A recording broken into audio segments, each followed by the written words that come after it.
வணக்கம். இது அரண்சை. நான் தேவா பாஸ்கர். இந்த நேர்காணலில் அரசியல் விமர்சகர் டாக்டர் ஷர்மிளா அவர்கள். வணக்கம் மேடம். வணக்கம். தமிழக பாஜக தலைவராக அண்ணாமலை பொறுப்பேற்று சில காலமாக அவர் பாஜக தலைவராக பணியாற்றி கொண்டிருக்கிறார்.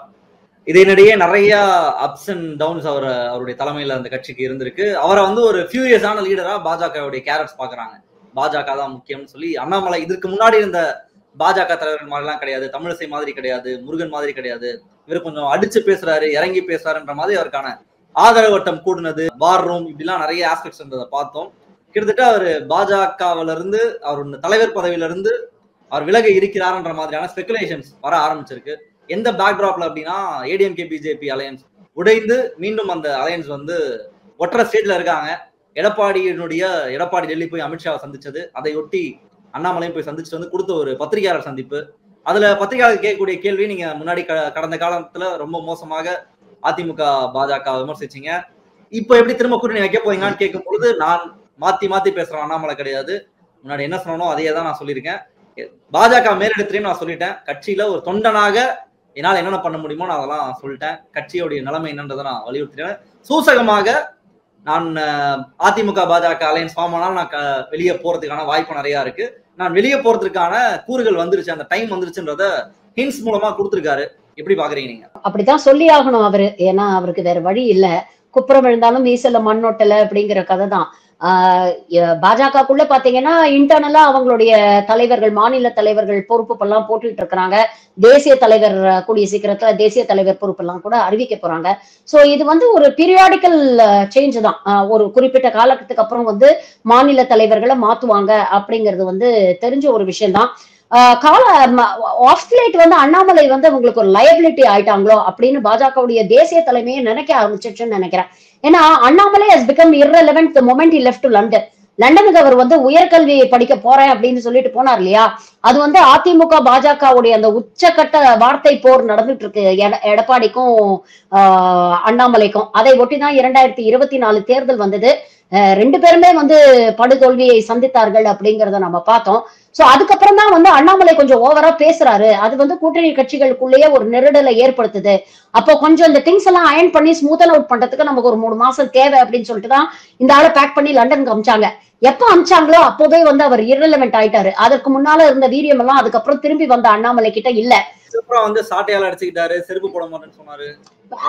அதெல்லாம் எவ்வளவு சில்லியா இருந்தது அப்படிங்கறத நம்ம பார்த்தோம்ல. யாருமே அவர் சீரியஸாவே எடுத்துக்கலையே. அவரை பொறுத்த வரைக்கும் அவர் ஒரு ஸ்டண்ட் பார்ட்டி. அண்ணாமலை எப்படிப்பட்ட ஒரு பொலிட்டீஷியன் அப்படின்னா, ஆங்கிலத்துல சொல்லுவாங்க, ill known or well known, I am not unknown. என்னை பத்தி நல்லா பேசினாலும் சரி, இல்ல மோசமா பேசினாலும் சரி, ஆனா தினமும் மீடியால என்னை பத்தியே பேசிட்டு இருக்கணும் அப்படின்னு நினைக்கக்கூடிய ஒரு தலைவர் தான். அதோடைய ரெப்பர்கஷன்ஸ் என்ன, இல்ல அதனால நமக்கு என்ன மைலேஜ் கிடைக்க போகுது, அது பாசிட்டிவா நெகட்டிவா, இதெல்லாம் பத்தி யோசிக்க மாட்டாரு. அந்த நிமிஷத்துக்கு ஒரு கவர்னிங் ஈர்ப்பு அரசியல் செய்யக்கூடிய, ஒரு மேலோட்டமான கவர்னிங் ஈர்ப்பு அரசியல் செய்யக்கூடிய, பொய் பேசி அரசியல் செய்யக்கூடிய ஒரு அரசியல்வாதி தான் இவர். லண்டனுக்கு போன அந்த 3 மாசம் கேப்ல பாத்தீங்கன்னா, இங்க விஜய் ஓரளவுக்கு ப்ராமினன்ஸ் பெறாரு அப்படிங்கிற பாக்குறோம். அவர் அங்க போனோன்னு விஜயோடைய அந்த ஸ்பேஸ்ல அந்த நியூஸ் ஸ்பேஸ் விஜய் ஆக்கிரமிக்கிறாரு அப்படிங்கறத பாக்குறோம். இன்னைக்கு அண்ணாமலை மாற்றக்கூடிய ஒரு முடிவை அவங்க எடுத்திருக்கிறாங்கன்னா, ஒரு பக்கம் கூட்டணி பேச்சுவார்த்தை நடக்கும்போது அதுல எடப்பாடி ஒரு அழுத்தத்தை கொடுத்திருக்கலாம். ஏன்னா இவர் ரொம்ப பேசிட்டாருங்க. அதுவும் எடப்பாடிய தற்கூறின்லாம் இவர் பேசிட்டாருங்க. வெளிப்படையா ரொம்ப தரம் தாழ்ந்து விமர்சனம் பண்ணாரு, பர்சனலா அட்டாக் பண்ணி விமர்சனம் பண்ணாரு, தவழ்ந்து போனவர் அப்படின்லாம் சொன்னாரு.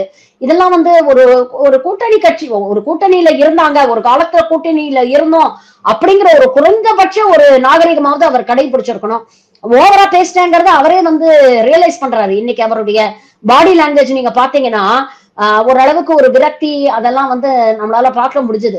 சோ அதனால அந்த ஒரு அழுத்தமும் ஒரு காரணமாக இருக்கலாம். ஆனா இங்க அவருக்கு தன்னுடைய இமேஜை சேவ் பண்ணிக்க வேண்டிய ஒரு தேவை இருக்குல்ல. ஏன்னா இங்க அப்படிப்பட்ட ஒரு இமேஜை தான் கட்டமைச்சு வச்சிருக்காங்க. அண்ணாமலை வந்ததுக்கு அப்புறம் தான் பாஜக வளர்ந்தது அப்படிங்கிற ஒரு பிம்பத்தை இவங்க கிரியேட் பண்ணி வச்சிருக்காங்க. பட் ஆக்சுவலா நீங்க பாத்தீங்கன்னா ஒரு எல்முருகனுடைய காலகட்டத்திலயும் சரி, இல்ல தமிழிசையுடைய காலகட்டத்திலயும் சரி, அந்த டைம்ல பாஜக has performed much better than அண்ணாமலை's tenure. Annamalai டென்யூர்ல தான் ரொம்ப மோசமா பெர்ஃபார்ம் பண்ணிருக்காங்க அப்படின்னு தான் நம்ம கம்பேர்ட் டு தட். இப்ப எல்முருகன் டென்யூர்ல தானே 4 எம்எல்ஏ ஜெயிச்சு வந்தாங்க. அப்போ ஒரு மாநில தலைவர், நீங்க ஒரு தேசிய கட்சியா இருக்கலாம், நீங்க வந்து 20 மாநிலங்கள்ல ஆட்சி செய்யக்கூடிய ஒரு தேசிய கட்சியா இருக்கலாம். ஆனா தமிழ்நாட்டை பொறுத்த வரைக்கும் நாம 3வது 4வது இடத்துலதான் இருக்கும். அப்படிங்கும் பொழுது ஒரு மாநில தலைவர் அதை உணர்ந்து செயல்பட வேண்டும். கூட்டணி கட்சி தலைவர்களை அனுசரிச்சு போனோம். நீங்க வந்து ஒரு மோடி மாதிரியே தன்னை ஒரு மோடி இல்ல தன்னை ஒரு அமித்ஷான்னு நினைச்சுக்கிட்டு நீங்க இங்க அராஜகம் பண்ணணும்னு நினைச்சீங்கன்னா அது சரிப்பட்டு வராது. ஒரு லாங் ரன்ல கூட்டணி கட்சியில இருக்கக்கூடிய தலைவர்கள் வந்து நீங்க உரசல்ல அடிப்படை தொண்டர்கள் மத்தியிலேயே ஒரு கசப்பான ஒரு உணர்வு வந்துருச்சுல்ல. சோ இது எல்லாத்துக்குமே வந்து அண்ணாமலை இந்த கூட்டணி உடையறதுக்கு காரணம் அண்ணாமலை அப்படிங்கறத அதிமுக இருக்கக்கூடிய தலைவர்களே ஓப்பனா உடைச்சு பேசிட்டாங்க. பிஜேபியோட கூட்டணி வச்சதுனால்தான் நாசமா போனோம், அண்ணாமலைனால்தான் இது வந்து கெட்டு போச்சு அப்படிங்கிற அளவுக்கு அவங்க எல்லாரும் பேசிட்டாங்க. சோ இங்க இருக்கக்கூடிய ஒரே முள் அண்ணாமலை அப்படிங்கிற ஒரு விஷயம் இருக்குல்ல. சோ அவரை மாத்த முயற்சி பண்றாங்க. பட் அவருடைய ஃபேஸ் அவர் சேவ் பண்ணிக்கணும்ல. அதனால சூசகமா அந்த பிரஸ் மீட்ல சொல்றது வந்து நீங்க பாருங்க, நான் ஒரு தொண்டனா கூட நான் வந்து வேலை செய்வேன், இதை நீங்க கவனிக்கணும் அப்படின்னு ஒரு வரி சொல்றாரு. அது வந்து இன்டைரக்டா வந்து அவர் வந்து தன்னுடைய கட்சியில் இருக்கக்கூடிய தனது ஆதரவாளர்களுக்கு சொல்ற ஒரு நியூஸா தான் நம்ம பார்க்க வேண்டியிருக்கு. ஏன்னா அதை ஒட்டி நீங்க பாத்தீங்கன்னா அதுக்கப்புறம் சோசியல் மீடியால ஏகப்பட்ட அண்ணாமலை ஆதரவாளர்கள்லாம் நல்லதோர் வீணை செய்தோம், அதை நலங்கெட பொழுதில் எறிவதுண்டோ அப்படிங்கிற அளவுக்கு எல்லாம் வந்து கதறிட்டு இருக்காங்க அப்படிங்கறத நம்ம பார்த்தோம். அப்போ இவர் வந்து பாஜக மாநில தலைவராக இருந்த இந்த காலகட்டத்துல பாத்தீங்கன்னா கட்சியை வளர்த்தாரோ இல்லையோ தன்னை வந்து வளர்த்திக்கிறதுக்கான எல்லா முயற்சியும் அவர் செஞ்சிருக்கிறாரு. தனக்கான ஒரு கூட்டத்தை, தனக்கு ஃபயர் விடக்கூடிய, தனக்காக ஆதரவாக பேசக்கூடிய ஒரு கூட்டத்தை கிரியேட் பண்ணியிருக்கிறாரு. சோ பாஜக வளர்ந்தது அப்படின்னு சொல்றதெல்லாம் ஒரு பிம்பம். அண்ணாமலை வந்து அவரை வளர்த்திக்கிட்டாரு. வார் ரூம்ங்கிற பேர்ல ஒரு கூட்டத்தை, ஒரு ரவுடி கும்பலை சேர்த்து வச்சுக்கிட்டு அங்கங்க கட்ட பஞ்சாயத்து பண்ணி எல்லாத்தையும் கலெக்ஷனை போட்டு, யாத்திரைங்கிற பேர்ல கலெக்ஷனை போட்டு, எலெக்ஷனுங்கிற பேர்ல கலெக்ஷனை போட்டு இன்னைக்கு ஓரளவுக்கு அண்ணாமலை செட்டில் ஆயிட்டாரு. சோ இந்த பதவியை அவர் வந்து ஆக்கப்பூர்வமாக தன்னை வளர்த்துக்க பயன்படுத்தினாரு அப்படிங்கிறத தாண்டி பாஜகவுக்கு களத்துல ஏதோ நன்மை பண்ணிட்டதா இவங்க எல்லாம் சொல்றாங்க. அதெல்லாம் சுத்த போய். உடனே அண்ணாமலை பேசுறாரு, அண்ணாமலையுடைய ஆக்ஷன்ஸ் ஒரு பக்கம் இருக்கும் பொழுது ஒரே மீட்டிங்ல மொத்தமா முடிஞ்சது எப்படி புரிஞ்சுக்கலாம்? இப்போ இவ்வளவு நாள் அண்ணாமலை இங்க ஒர்க் பண்றாரு, அந்த கட்சியை டெவலப் பண்றதுக்கான வேலையில செய்யறாரு. அதிமுக அலையன்ஸ் உடையறதுல இருந்து கூட நம்ம அதை புரிஞ்சுக்கலாம். அந்த யாத்திரை எல்லாத்தையுமே நம்ம அண்டர்ஸ்டாண்ட் பண்ணிக்கலாம். வித்தின் ஃபிராக்ஷன் ஆஃப் செகண்ட் ஒரு நாள் எடப்பாடி போறாரு, அடுத்த நாள் அண்ணாமலை போறாரு, திரும்ப வந்து வெளியே போறாருன்ற மாதிரியான விஷயம் வருது அப்படின்னா பாஜகவுடைய பாலிடிக்ஸ் நம்ம என்னவோ அண்டர்ஸ்டாண்ட் பண்ணிக்கலாமா? பாஜகவுடைய பாலிடிக்ஸ் இஸ் வெரி சிம்பிள்ங்க. அவங்களுக்கு வந்து தேவைன்னா அவங்க கூட வச்சுப்பாங்க, அவங்களுக்கு தேவையில்லைன்னா அவங்க கருவேப்பிலை மாதிரி தூக்கி போட்டுருவாங்க. ஆனாலும் பட்ட எல்கே அத்வானியே அதை தானங்க பண்ணாங்க. அப்புறம் அண்ணாமலை எல்லாம் ஏமாத்திரம். இதுதான் அவங்களுடைய பாலிசி. அவங்களுக்கு தேவையா, உங்களுக்கு எல்லா சகல சௌகரியங்களையும் ஏற்படுத்தி கொடுப்பாங்க, நீ களத்துல வேலை செய்யணும். த மினிட் உன்னுடைய தேவை முடிஞ்சு போச்சு, உன்னால இனிமேல் நீங்க எந்த ஆணையும் புடுங்க முடியாது அப்படிங்கிறது தெரிஞ்சு போச்சுன்னா தூக்கி போட்டு அவங்க பாட்டுக்கு போயிட்டு இருப்பாங்க. இதுதான் அவங்களுடைய இது. அதுல வந்து அவங்க ஒன்னும் சென்டிமெண்ட், சென்சிட்டிவிட்டி இதெல்லாம் வந்து எதுவும் பார்க்க மாட்டாங்க. இன்னைக்கு பாஜகவுடைய முக்கியமான தேவை அதிமுகவோட கூட்டணி வேணும் அப்படிங்கறதும் அவங்க உறுதியா இருக்காங்க. இது ஓவர் நைட்ல நடந்த டிஸ்கஷனா அப்படின்னு கேட்டீங்கன்னா இல்ல. அண்ணாமலையே லண்டனுக்கு அனுப்புனதுக்கு அப்புறமே இந்த கடந்த 6 மாசமாவே அவங்க வந்து கண்டிப்பா வந்து அதிமுகவில் இருக்கக்கூடிய 2ஆம் கட்ட தலைவர்கள்ட்ட பேசியிருக்கிறாங்க. ஒரு 6 பேர் சேர்ந்து போய் எடப்பாடியை கன்வின்ஸ் பண்ணலாம் முயற்சி பண்ணாங்கல்ல. இதெல்லாம் பேச்சுவார்த்தை நடக்காமலா இதெல்லாம் நடந்திருக்கும். சோ அதனால 2ஆம் கட்ட தலைவர்கிட்ட எல்லாம் அவங்க வந்து தொலைபேசியில தொடர்பு கொண்டிருப்பாங்க. எடப்பாடி அவர்கள்கிட்டயே கூட பேசி இருந்திருக்கலாம். இதுல எடப்பாடியை அசிங்கப்படுத்துறதோ இல்ல சிறுமைப்படுத்துறதோ வந்து அதுல எனக்கு உடன்பாடு இல்லை. ஏன்னா அவர் பாவம், உண்மையிலேயே அவருடைய நிலைமையை நினைச்சா வந்து உண்மையிலேயே ரொம்ப பரிதாபமா இருக்கு. ஏன்னா இன்னைக்கு வந்து இந்த புலிவால புடிச்ச கடை மாதிரி ஆயிடுச்சு. புடிச்சுக்கவும் முடியாது, விட்டுட்டு போகவும் முடியாது அப்படிங்கிற ஒரு நிலைமையில இருக்கிறாரு. அவருடைய அவர் என்ன எதிர்பார்த்திருப்பாரு அப்படின்னு பாத்தீங்கன்னா 2024 அந்த இந்தியா கூட்டணி ஃபார்ம் ஆச்சு. அது ஒரு பெரிய ஒரு பூஸ்ட் கிடைச்சது, ஒரு மொமெண்டம் எல்லாம் கிடைச்ச உடனே சரி 2024 எப்படியும் பாஜக தோத்துரும், இந்தியா கூட்டணி ஆட்சிக்கு வந்துரும், சோ இதுதான் கரெக்டான டைம் இவங்களை கழட்டி விட்டுறலாம் அப்படிங்கிற ஒரு பிளானோட தான் அவர் வந்து பாஜகவை கழட்டி விட்டாரு. ஏன்னா அண்ணாமலை எங்களுடைய தலைவரை மோசமா பேசிட்டாரு அப்படின்னு சொல்றதெல்லாம் சும்மா சாக்கு. He was waiting for the right opportunity. Modi ஜெயிக்க மாட்டாரு அப்படிங்கிற ஒரு நம்பிக்கையில வந்து அவர் வந்து கலட்டி விட்டுட்டாரு. ஆனா இவங்க எப்படி எலெக்ஷன் கமிஷன் எல்லாம் கைக்குள்ள போட்டுக்கிட்டு எப்படி எல்லாம் மேனிபுலேட் பண்ணி எப்படியோ தடவை கிடவே ஒரு 240 பிடிச்சி ஆட்சி அமைச்சிட்டாங்க. அதை வந்து எடப்பாடி எதிர்பார்த்திருக்க மாட்டாரு. அவங்க ஆட்சி அமைச்சோடனே எடப்பாடிக்கு தெரியும் அவருக்கு கண்டிப்பாக அழுத்தம் வரும் அப்படின்னு.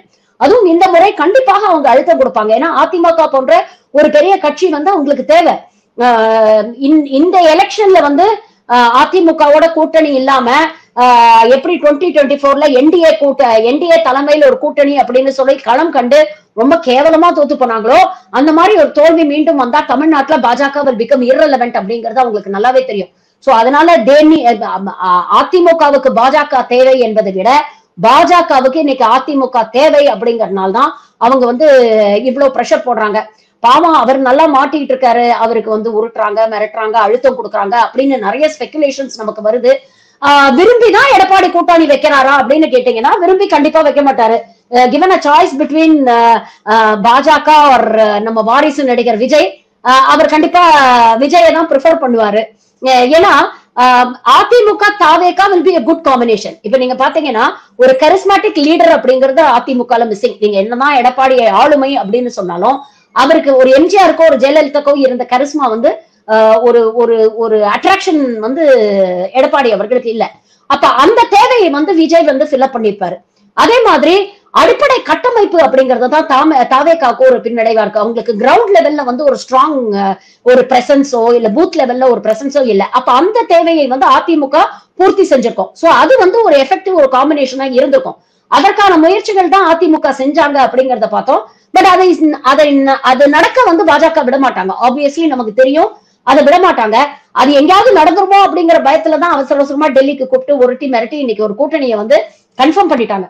ஆனா நீங்க பாருங்க, ஒரு அடிப்படை நாகரிகம் கூட இல்லாத ஒரு கட்சி பாஜக அப்படிங்கிறதுக்கு இதைத்தாங்க பாசிசம் அப்படின்னு சொல்றோம். ஒரு மாநிலத்துல இருக்கக்கூடிய ஒரு one of the biggest regional பார்ட்டிஸோட ஒரு கூட்டணி பேச்சுவார்த்தை நடத்திருக்காங்க. அது ஆல்மோஸ்ட் கன்ஃபர்ம்ட் அப்படிங்கிறது தெரியும். அப்ப உண்மையிலேயே அந்த மாநில கட்சி மீதோ இல்ல அந்த கட்சியுடைய தலைவர் எடப்பாடி மீதோ மரியாதை இருக்கக்கூடிய பாஜக என்ன பண்ணிருக்கணும், ஒரு ஜாயிண்ட் பிரஸ் மீட் வச்சு அமித்ஷாவும் எடப்பாடியும் சேர்ந்து அனௌன்ஸ் பண்ணியிருந்திருக்கலாம். ஆமா, நாங்க மறுபடியும் கூட்டணி வச்சுக்க போறோம், எங்களுக்குள்ள இருந்த டிஃபரன்சஸ் ஆஃப் ஒப்பீனியன் எல்லாம் நாங்க சார்ட் அவுட் பண்ணிட்டோம் அப்படின்னு சொல்லிட்டு அது நாகரிகமா சொல்லி இருந்திருக்கலாம். பட் ஆனா அப்படி இல்லாம இவர் கிளம்பி டெல்லியில இருந்து சென்னையில லேண்ட் கூட ஆகல. அதுக்குள்ள அவர் அங்க அமித்ஷா ஒரு ட்வீட் போடுறாரு. என்டிஏ தலைமையில், அந்த வேர்ட்ஸை நீங்க கரெக்டா கவனிக்கணும், என்டிஏ தலைமையில் கூட்டணி ஆட்சி அமையும் அப்படின்னு போடுறாரு. அதிமுக தலைமையில் நீங்க பாஜக கூட்டணியில இருக்கும்னு சொல்லல, என்டிஏ தலைமையில். அப்போ பாஜக wants to have the upper hand அப்படிங்கறதுல அவர் ரொம்ப தெளிவா இருக்காரு அப்படிங்கிறது நமக்கு தெரியும். அதே விஷயத்த டைம்ஸ் நவுல கொடுக்கக்கூடிய இன்டர்வியூலயும் அவர் சொல்றாரு. அப்போ அதிமுக அமித்ஷாவை பொறுத்தவரை என்டிஏ தலைமையில கூட்டணி அமையணும், அதாவது பாஜக should have the upper hand அப்படின்னு நினைக்கிறாங்க. ஒருங்கிணைந்த அதிமுக வரணும்னு நினைக்கிறாங்க. அது வந்தாலும் வரலனாலும் இன்னைக்கு அதிமுக பிராக்மெண்ட் ஆயிடுச்சு. நீங்க எவ்வளவுதான் நீங்க பசை போட்டு ஒட்ட முயற்சி பண்ணாலும் அது ஒட்ட முடியாது அப்படிங்கிறது தெரியும்.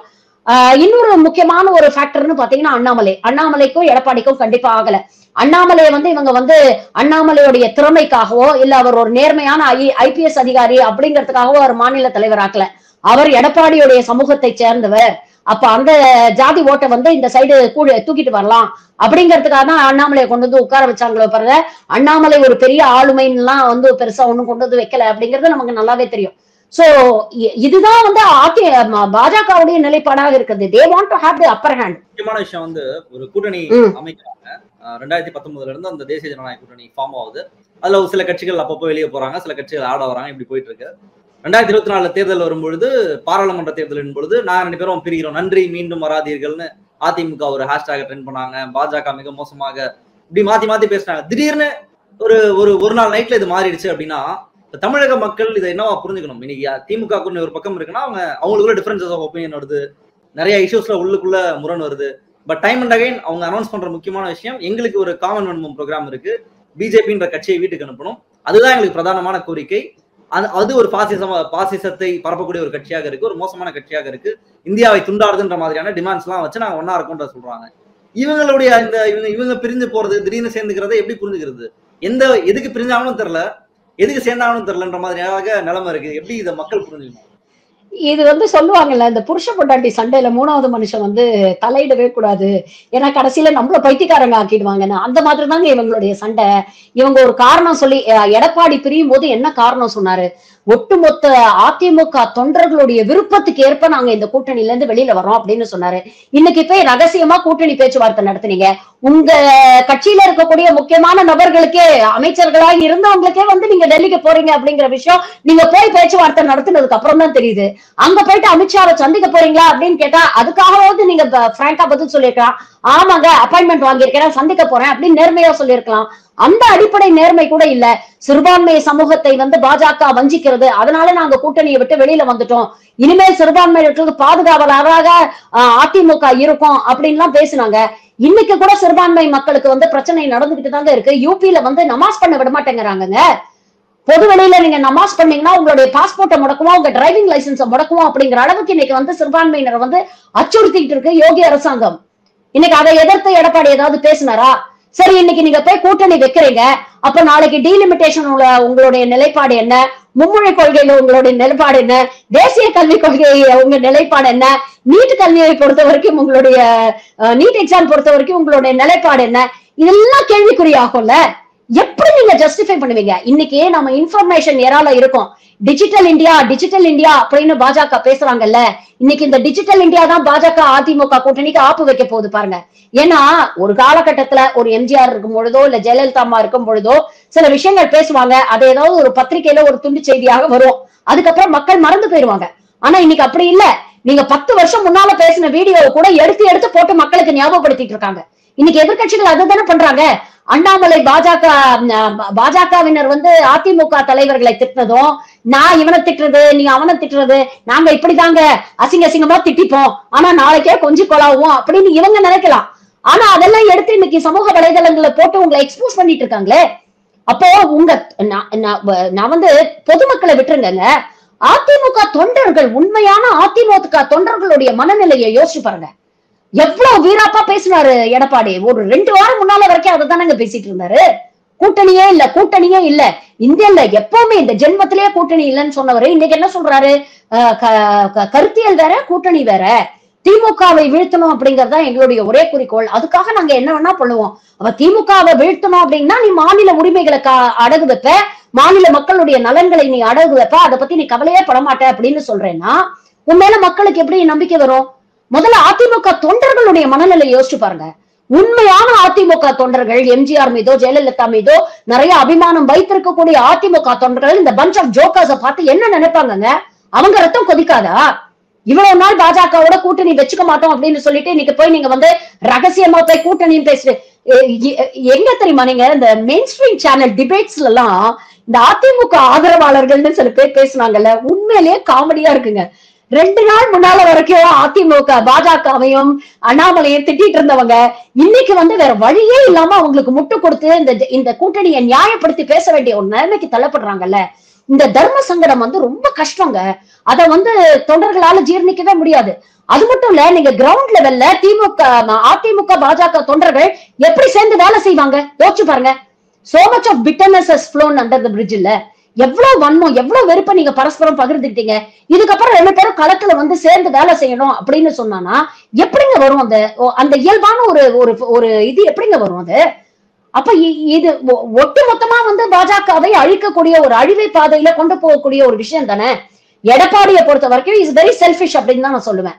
அவர் வந்து கட்சியோடைய நலன், அதிமுகவை வளர்க்கணும் அப்படிங்கறதெல்லாம் அவருடைய மைண்ட்ல இல்ல. தன்னை எப்படி காப்பாத்திக்கணும், தன் சம்பந்தியை எப்படி காப்பாத்திக்கணும், தன் பையனை எப்படி காப்பாத்திக்கணும் அப்படிங்கிற மோட்ல தான் இன்னைக்கு இருக்காரு. கொடநாடு வழக்குல விசாரிக்க போறாங்க அப்படின்னு வேற செய்தி வருது. அப்போ கழுத்துல கத்திய வச்சுட்டு மிரட்டிட்டு இருக்காங்க. அவர் பாவம் என்ன பண்ணுவாரு? அப்போ நம்ம எதிர்காலம் முக்கியமா இல்ல கட்சி எதிர்காலம் முக்கியமானா நம்ம எதிர்காலம் தான் முக்கியம்னு அவர் முடிவு பண்ணிட்டாரு. தோத்து போனாலும் பரவாயில்ல, அட்லீஸ்ட் நம்ம சொத்தாவது நம்ம கையில இருக்கும் அப்படின்னு தானே பெரும்பாலான அதிமுக தலைவர்கள் இன்னைக்கு நினைக்க ஆரம்பிச்சுட்டாங்க. That must be their thought process. So இதுல வேற என்ன சொல்றது? இது வந்து அதிமுக தொண்டர்கள் மத்தியில கூட ஒரு அதிருப்தியை ஏற்படுத்தும், பொதுமக்கள் மத்தியில டோட்டலி எக்ஸ்போஸ்ட். இன்னைக்கு நாம வந்து மாநில உரிமைகளுக்காக பேசிட்டு இருக்கோம், ஒரு பக்கம் மொழிக்காக பேசிட்டு இருக்கோம், ஒரு பக்கம் கல்வி நிதி வரலன்னு பேசிட்டு இருக்கோம், 100 நாள் வேலை திட்டம் ஏழை எளிய மக்களுங்க அவங்க வயிற்றுல அடிக்கிறாங்க இவங்க மனசாட்சியே இல்லாம. இத பத்தி எல்லாம் பேசிட்டு இருக்கோம், இதுக்காக எல்லாம் நம்ம போராடிட்டு இருக்கோம்.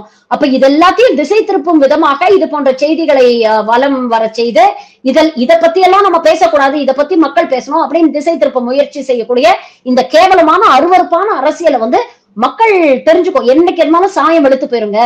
நீங்க என்னதான் நீங்க வந்து சிங்கம் அப்படின்னு வேஷம் போட்டுட்டு வந்தாலும் நீங்க வந்து ஆட்டுக்குட்டி தான் அப்படிங்கிற சாயம் வந்து என்னைக்காவது ஒரு நாளைக்கு வெளுத்து போயிடும். இன்னைக்கு அதுதான் ஆயிருக்கு அப்படின்னு தான் நம்ம பார்க்கணும். இறுதியா ஒரு கேள்வி, அண்ணாமலையுடைய இந்த டென்யூரை எப்படி பாக்குறீங்க? ஆல்மோஸ்ட் வெளியே போறாருன்றது உறுதியாயிடுச்சு. அவருடைய இந்த பீரியடை என்னவா மதிப்பிடுறீங்க? Empty vessels make more noise அப்படின்னு சொல்லுவாங்க. ஓட்ட சட்டிகம் தான் ஓவரா சத்தம் போடணும். அந்த மாதிரி ஒரு ஓட்ட சட்டியா தான் நான் அண்ணாமலையை பாக்குறேன். அவர் வந்து இங்க ஆக்கப்பூர்வமான மக்கள் நலன் சார்ந்த அரசியல் எதையுமே அவர் கையில இருக்கிற, அவர் கையில எடுத்தது எல்லாமே அவருடைய சுயநலம் சார்ந்த ஒரு கவன ஈர்ப்பு அரசியலை தான் அவர் கையில எடுத்தாரு. அது மூலமாக அவர் நிறைய பொருள் சம்பாதிச்சிருப்பாரு, நிறைய பின்னால தொண்டர்களை வந்து சம்பாதிச்சிருப்பாரு. அவருக்குன்னு ஒரு கூட்டத்தை ஏற்படுத்தி கொண்டாரே தவிர பாஜகவோட வந்து மக்கள் கிட்ட கொண்டு போய் சேர்க்கணும், இல்ல மக்கள் மனசுல கொண்டு போய் சேர்க்கணும், இல்ல அட்லீஸ்ட் பாஜக மீது இருக்கக்கூடிய அந்த வெறுப்பை ஒரு ஒரு ஒரு சின்ன அளவுக்காக மாத்தணும் அப்படிங்கிறதுக்கான எந்த முயற்சியுமே அவர் எடுக்கல. நான் இன்னொரு விஷயமும் இதுல பதிவு பண்ணணும்னு நினைக்கிறேங்க. உலகத்திலேயே சங்கிகளே கேடு கெட்டவங்க அப்படிங்கிறது நமக்கு தெரியும். அதுலயும் மிகவும் கேடு கெட்ட சங்கிகள் வந்து தமிழ்நாட்டு சங்கிகள் தான். இப்ப நீங்க மகாராஷ்டிரால நீங்க எடுத்துக்கங்களேன். மகாராஷ்டிரால இன்னைக்கு வந்து மராட்டிய மொழிக்காக அவங்க போராடுறாங்க. அப்ப அங்க இருக்கக்கூடிய தேவேந்திர பட்னவிஸ், ஏக்நாத் ஷிண்டேவே சொல்றாங்க மராட்டிய மொழியை வந்து நம்ம காப்பாற்றணும், மராட்ட மொழியக்காக நம்ம போராடணும் அப்படின்னு பேசுறாங்க. இப்ப வெஸ்ட் பெங்கால்ல இருக்கக்கூடிய பாஜகவினர் பாத்தீங்கன்னா அங்க இருக்கக்கூடிய மக்களுடைய நலன் சார்ந்த ஒரு விஷயம்னா அவங்க பக்கம் தாங்க நிக்கிறாங்க. இன்னைக்கு மேகாலயால பாத்தீங்கன்னா பாஜக வந்து மற்ற மாநிலங்கள்ல எல்லாம் வந்து பீஃப வந்து பேன் பண்றாங்க, பீஃப் சாப்பிடுறவங்க மீது வன்முறையை கட்டவிழ்த்து விடுறாங்க. ஏன் மேகாலயால பண்ண மாட்டேங்கிறாங்க? மேகாலயால இருக்கக்கூடிய சங்கிகள் என்ன சொல்றாங்க, இதுதான் எங்களுடைய பாரம்பரியம் கலாச்சாரம் அப்படின்னு சொல்லி அதை எடுத்துக்கிறாங்க. ஆனா தமிழ்நாட்டுல இருக்கக்கூடிய இந்த சங்கி கூட்டம் மட்டும்தான் தமிழ்நாட்டு மக்கள் நலன் சார்ந்த விஷயங்கள்ல என்னைக்குமே மக்கள் பக்கம் நின்னது கிடையாதுங்க. எந்த விஷயமாக இருக்கட்டும் நீங்க பாருங்க, என்னைக்குமே மக்கள் பக்கம் அவங்க நின்னது கிடையாது. ஒன்றிய அரசாங்கத்து பக்கம் நின்று இன்னைக்கு மக்களை வஞ்சிச்சுட்டு இருக்காங்க. சங்கிகள்லயே மிகவும் கேடுகட்ட சங்கிகள் வந்து தமிழ்நாட்டு சங்கிகள் தான். இது மக்களுக்கே நல்லா தெரியும். இன்னைக்கு அது எக்ஸ்போஸ் ஆகுது, ஒவ்வொரு விஷயத்திலயும் எக்ஸ்போஸ் ஆகுது. இன்னைக்கு ஒரு வரி வரல, எஜுகேஷனுக்காக இவ்வளவு பெரிய அமௌண்ட் நிறுத்தி வச்சிருக்காங்க, ஒரு 100 நாள் வேலை திட்டத்துக்கு இவ்வளவு அமௌண்ட் நிறுத்தி வச்சிருக்காங்க. நீ உண்மையிலேயே மக்கள் நலன் சார்ந்த ஒரு தலைவராக இருந்தானா நீ என்ன பண்ணணும்?